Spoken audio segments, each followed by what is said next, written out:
অনেকেই জানতে চেয়েছেন আমি কিভাবে চায়নায় এলাম, কোন গ্রুপের সাথে এলাম, কত টাকা লেগেছে, কি কি কাগজপত্র লেগেছে ইত্যাদি। এরকম সকল তথ্য ও ইনফরমেশন নিয়ে সাজানো হয়েছে আমাদের এবারের চায়না ব্লগটি। কোন গ্রুপের সাথে এসেছি তা গ্রুপের ওনারের মুখেই জানতে পারবেন ভিডিওটিতে। ভিডিওটি আপনারা পুরোপুরি দেখলে সব জানতে পারবেন, তাই ভিডিওটি না টেনে দেখার অনুরোধ রইল। আসসালামু আলাইকুম সম্মানিত সুধী, এই আপার সাথে লাগিয়ে থাকবেন। আপা এরকম দেশ বিদেশে আসবে আর আপনাদের ভিডিও উপহার দিবে। তো আজকে হচ্ছে 25 তারিখ, মে মাসের 25 তারিখ আজকে। তো আজকে আমাদের থার্ড ডে। তো আজকে আমরা যাচ্ছি হচ্ছে কাপড়ের মার্কেটে। তো দেখি আজকে কাপড়ের মার্কেটে আজকে আমরা কি কেনাকাটা করতে পারি। তো হচ্ছে আমাদের এখানে কত থেকে কত পর্যন্ত আছে এটা দেওয়া আছে, আর এখানে সিঁড়ি আছে, ইমার্জেন্সি অটো। তো এখানে সব কিছুই খুবই ভালো। আর এই হচ্ছে সামনে থেকে লোকটা। তো আজকে আমাদের ইসে কেউ নাই, কেউই মনে আসে নাই, কখন আসবে আল্লাহ জানে, সব ফাঁকা।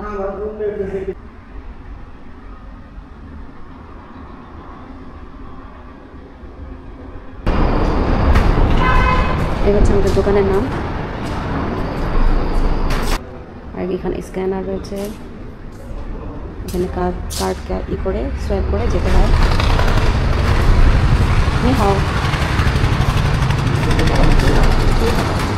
আজকে আমাদের কি কি রান্না হয়েছে সেটা দেখব। খিচুড়ি রান্না হয়েছে,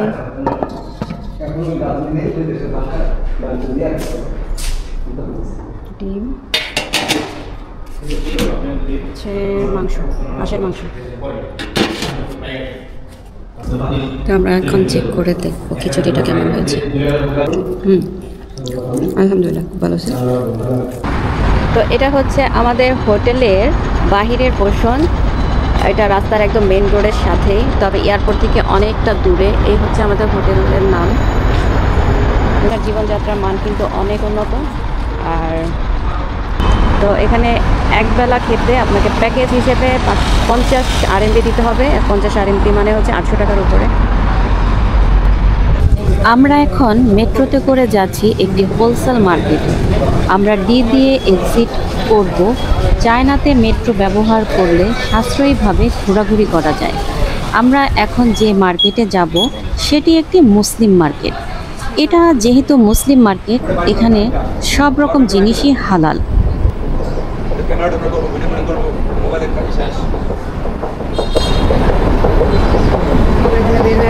আমরা এটা থেকে নামবো।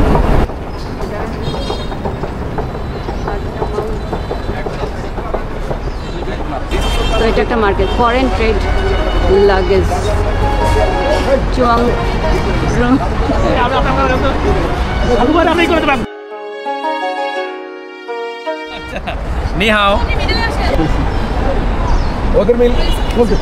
মেট্রো থেকে নেমে আমরা যাচ্ছি মুসলিম মার্কেটের দিকে। তো এটা মুসলিম এরিয়া মার্কেট। আর এটা হচ্ছে আমরা যেখান থেকে চকলেট কিনলাম, মুসলিম চকলেটের দোকান।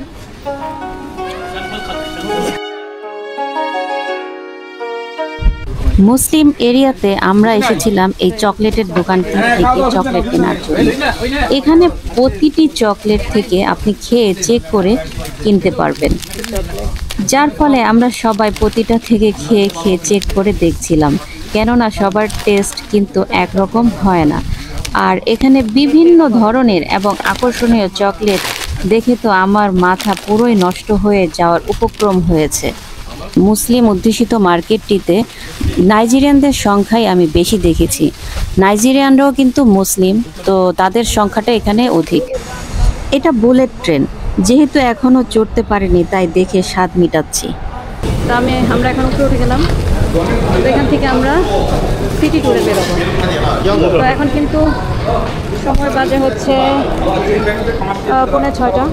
6:45 না, 6টা বাজতে 10 মিনিট বাকি।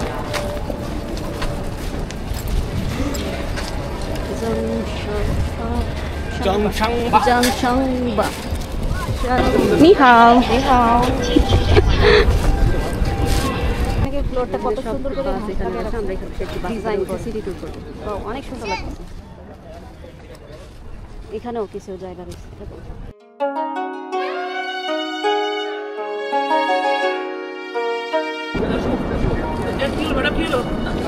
বিমানটা দেখি ধরে কিনা। নি হাও, হ্যালো।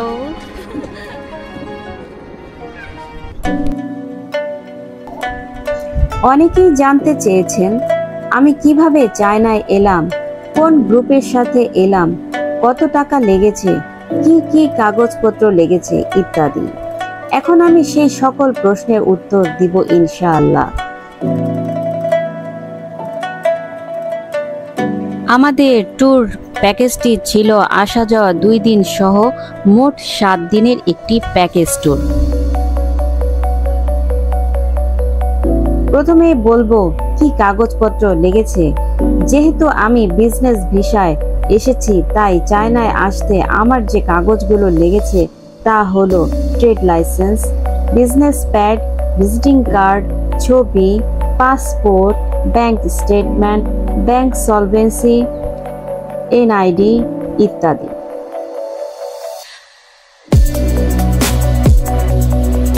কোন গ্রুপের সাথে এসেছি তা গ্রুপের ওনারের মুখে জানতে পারবেন ভিডিওটিতে, তাই ভিডিওটি না টেনে দেখার অনুরোধ রইল।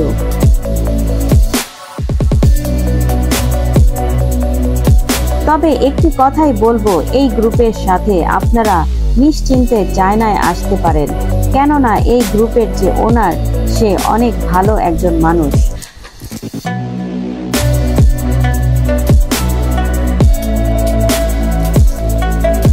তবে আরেকটি কথা না বলে পারছি না, যারা চায়নায় ব্যবসায় কাজে আসার পাশাপাশি কিছুটা ঘোরাঘুরিও করতে চান, তারা এই গ্রুপে আসার সময় নির্ধারিত সময়ের বাইরে 2 থেকে 3 দিন বেশি সময় বাড়িয়ে নেবেন, কেননা এত টাকা খরচ করে যাচ্ছেন, একটু ঘোরাঘুরি না করলে কি হয়।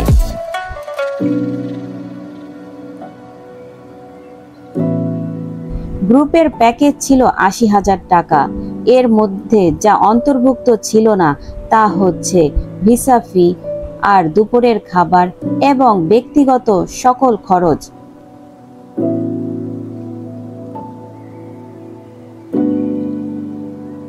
আমার চায়না ভিডিও সবগুলো দেখলে আপনারা এই গ্রুপ সম্পর্কে সম্পূর্ণ ধারণা পেয়ে যাবেন ইনশাল্লাহ।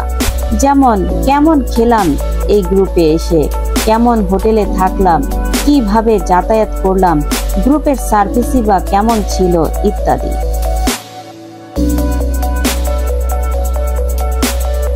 ভিডিওটিতে আপনারা এই গ্রুপের ওনারের মুখে তার অফিসের ঠিকানা এবং মোবাইল নং পেয়ে যাবেন ইনশাল্লাহ, তাই আমি নিজেই আর এই সম্পর্কে কিছু বললাম না।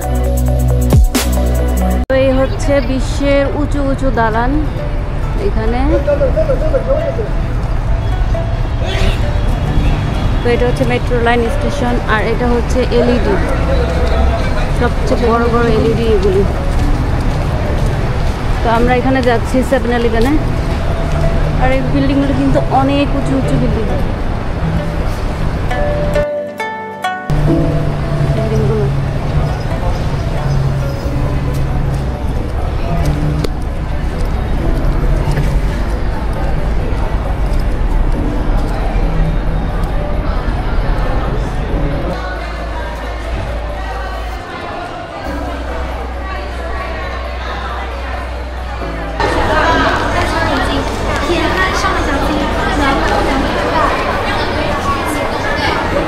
এখানে সব নামি দামি ব্র্যান্ডের কসমেটিক্স এবং বিভিন্ন আইটেম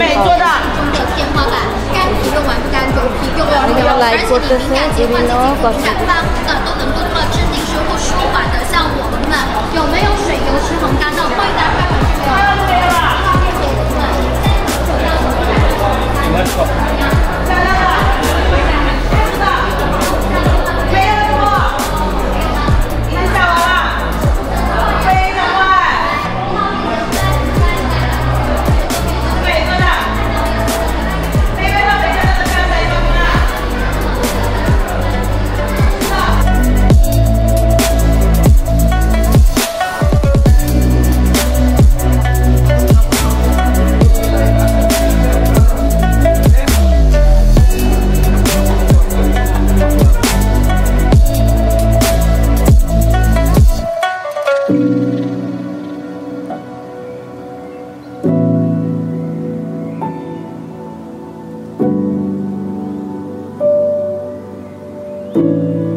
যত নামি দামি ব্র্যান্ড আছে এখানে সব কিছুর প্রদর্শনী হয়।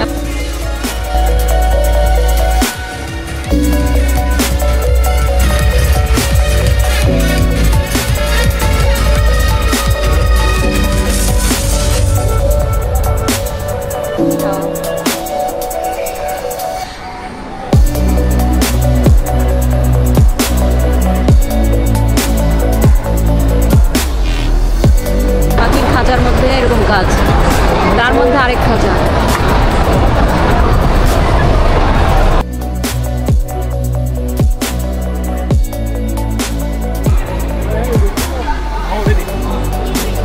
এখানে লাইভ চলতেছে কসমেটিক্সের।日期到2028年1月份3年的保质期。开心快乐给的加一单，杨一好物给的加一单，如意给的加一单，嘟嘟给的加一单，大图图给的加一单。গাড়ি প্রদর্শন করা হয়েছে এর বিভিন্ন স্থানে।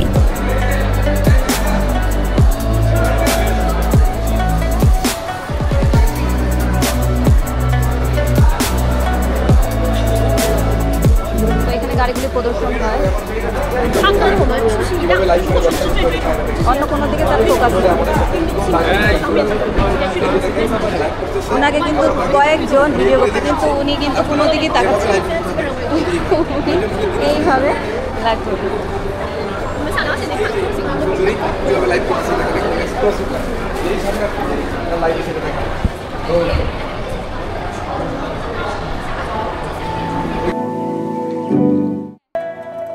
এখানে একটা গাড়ি, ওইখানে দুইটা গাড়ি, এখানে দুইটা গাড়ি, এক একটা গাড়ি এক এক রকম।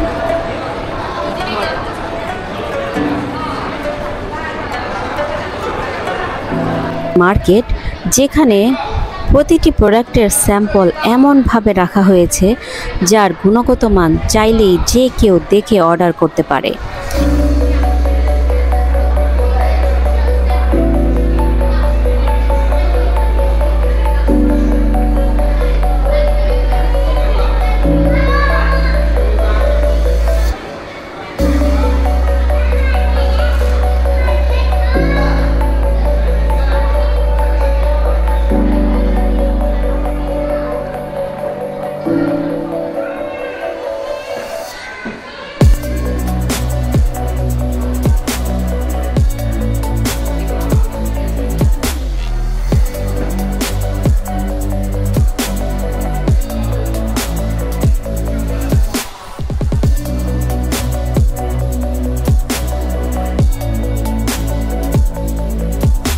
এখানে প্রতিটি স্থানে লাইভ চলেছে, চাইলে যে কেউ এই লাইভ দেখে অর্ডার করতে পারে।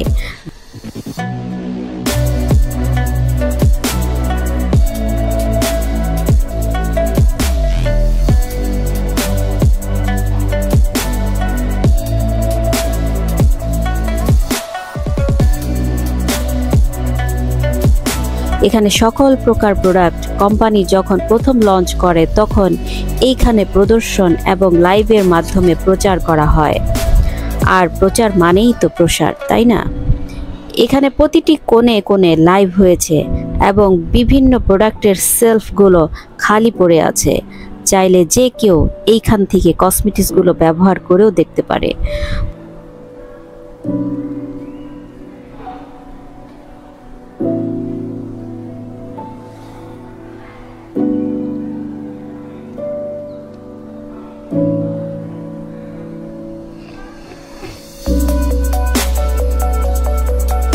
তো আমি এখন এখান থেকে বের হয়ে যাচ্ছি, কারণ এরপরে আমরা চলে যাব ক্যান্টন টাওয়ারে।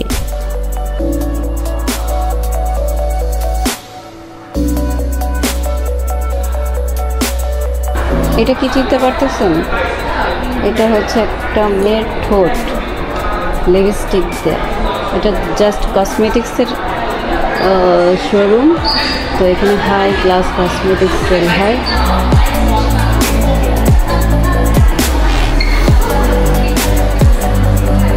প্রোডাক্টের স্যাম্পল এমনভাবে রাখা হয়েছে যার গুণগত মান চাইলেই যে কেউ দেখে অর্ডার করতে পারে।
শেষবারের মতো এক নজরে দেখে নিলাম অসম্ভব সুন্দর সুউচ্চ উচ্চ বিল্ডিংগুলো এই স্থানটি।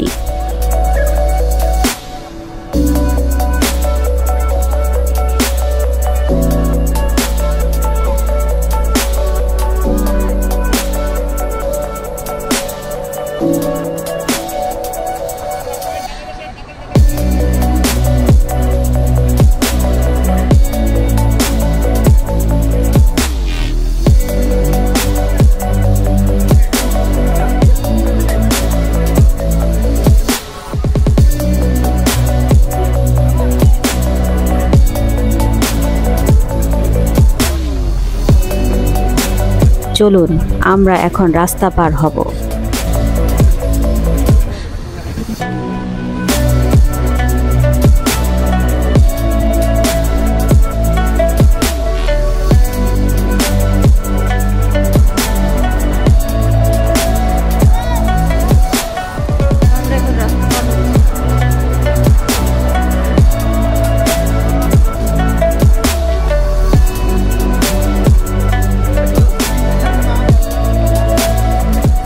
এত সুন্দর স্থান মনে হচ্ছিল, আহা, আরো দুটি চোখ থাকলে মনে হয় আরো বেশি করে দেখা যেত।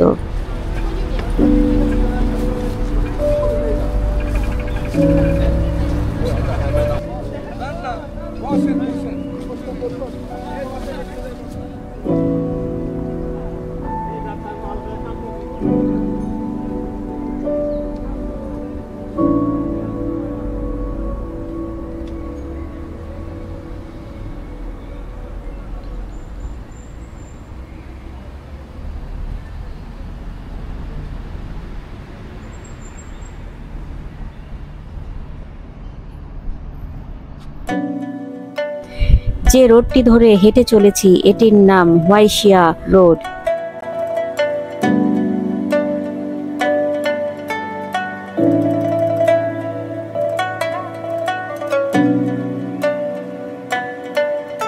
এই রোডে অনেকগুলো শপিং মল রয়েছে, যার মধ্যে একটি হচ্ছে R&F সেন্টার। এর সামনে যে স্ট্যাচুগুলো রাখা হয়েছে তা সত্যি আকর্ষণীয় ও অত্যন্ত শৈল্পিকতার প্রদর্শন এই স্ট্যাচুগুলোতে পরিলক্ষিত হচ্ছিল। এই R&F সেন্টারটি একটি বিশাল আকৃতির শপিং মল।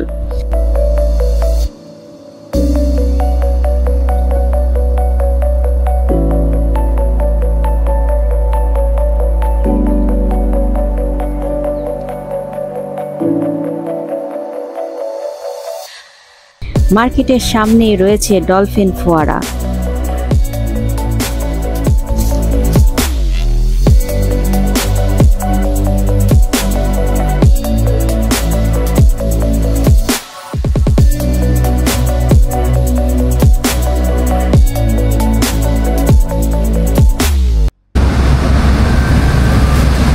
আমরা এখন যাচ্ছি ক্যান্টন টাওয়ারের দিকে। এই হচ্ছে ক্যান্টন টাওয়ার।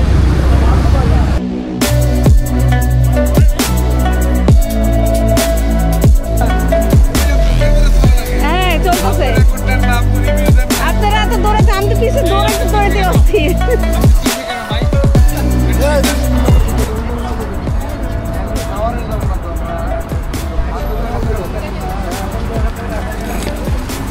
সিগন্যাল ছাড়ছে, তো আমরা এখন পার হবো।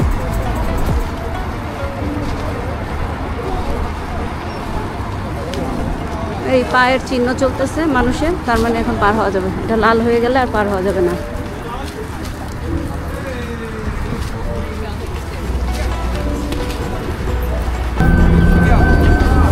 নি হাও। আমার দেখা যায়, হ্যাঁ দেখা যায়, দেখা যায়।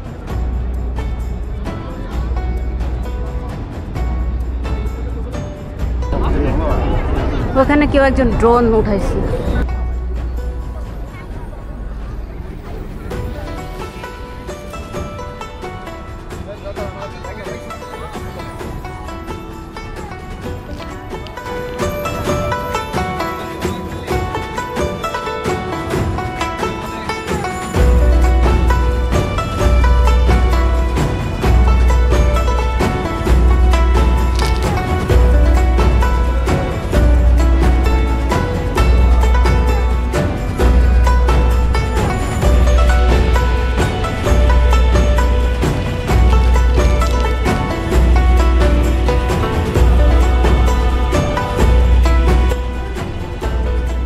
এখন আমরা যে স্থানটিতে যাচ্ছি এখানে 2010 সালে এশিয়ান গেমস অনুষ্ঠিত হয়েছিল। চলুন এর ভেতরটি একবার ঘুরে দেখি। হাইশিংশা চীনের গুয়াংজু শহরে অবস্থিত একটি দ্বীপ, যেখানে 2010 সালে এশিয়ান গেমস অনুষ্ঠিত হয়। স্বপ্নেও ভাবতে পারিনি তা কখনো নিজের চোখে দেখব। ভাবা যায় আমি যেখানে দাঁড়িয়ে আছি সেখানে বিশ্বের বিভিন্ন ক্রীড়াবিদরা বিভিন্ন খেলায় অংশগ্রহণ করেছিল। চলুন আমরা সামনে এগিয়ে যাই।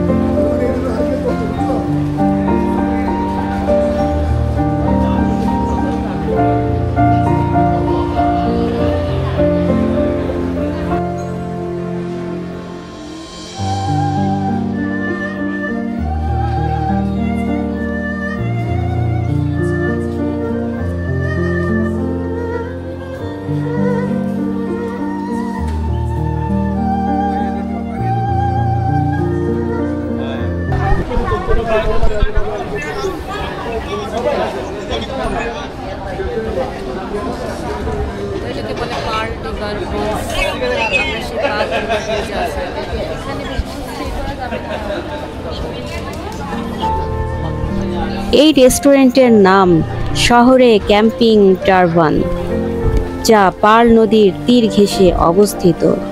আমরা ছুটে চললাম সামনের দিকে।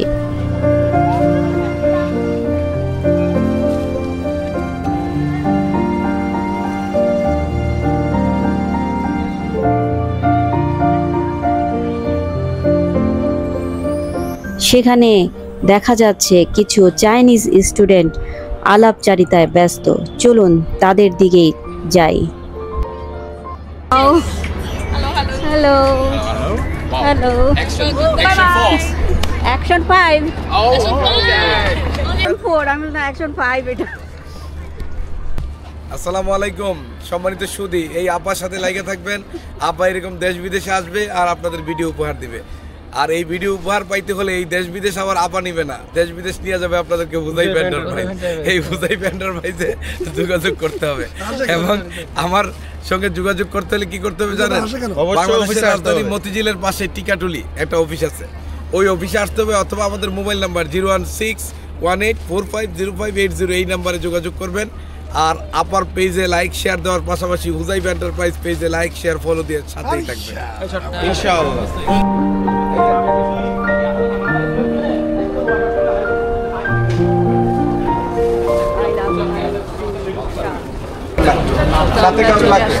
এখানে একটা ফটো স্পেস। I love হাইশিংশা।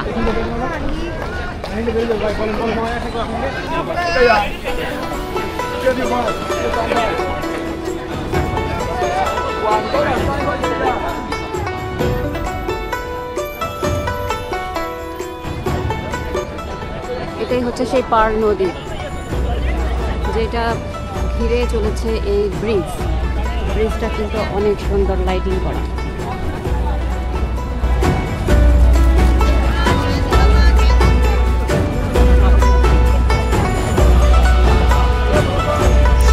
ঘুরতে ঘুরতে চলে এলাম পার্ল নদীর ওপরে।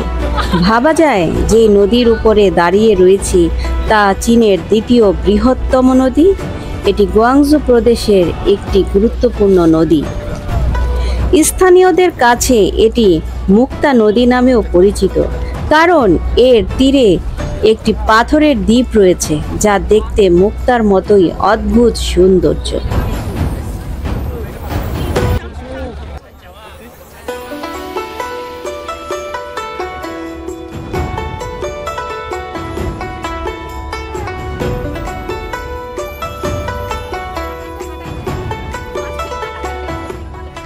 পার্ল নদীটি গুয়াংজু শহরের জীবন অবিচ্ছেদ্য অংশ, যা শহরের বাণিজ্য, ইতিহাস ও সংস্কৃতিতে গুরুত্বপূর্ণ ভূমিকা রেখে চলেছে। এই পার্ল নদী উৎপত্তি হলো মূলত 3টি নদীর মিলিত প্রবাহের ফলে, যেগুলো শিং নদী, বেইজিয়াং নদী ও ডংজিয়াং নদী।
পর্যটকদের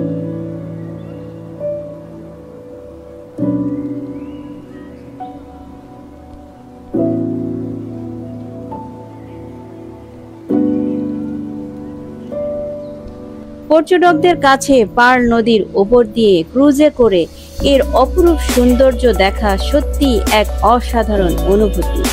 বিশেষ করে রাতের বেলা শহরের আলোতে নদীর আরো আকর্ষণীয় হয়ে ওঠে।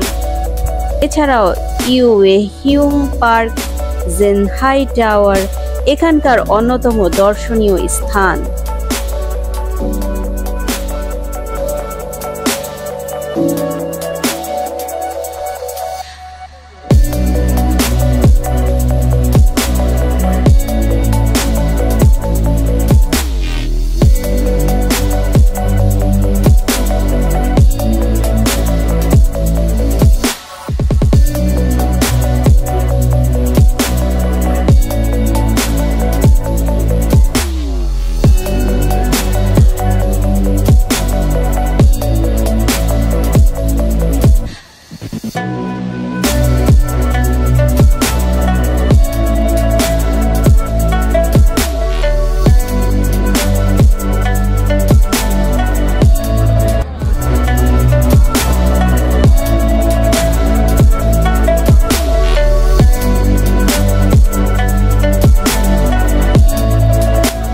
প্রতিদিন হাজার হাজার দর্শনার্থী ছুটে আসে এই ব্রিজটি থেকে ক্যান্টন টাওয়ারটি দেখার জন্য। এর আশেপাশে সুউচ্চ ভবন, জল আর লাল নীল সবুজ রঙের আলোতে এর সৌন্দর্য যেন কয়েক শতগুণ বেড়ে গিয়েছে।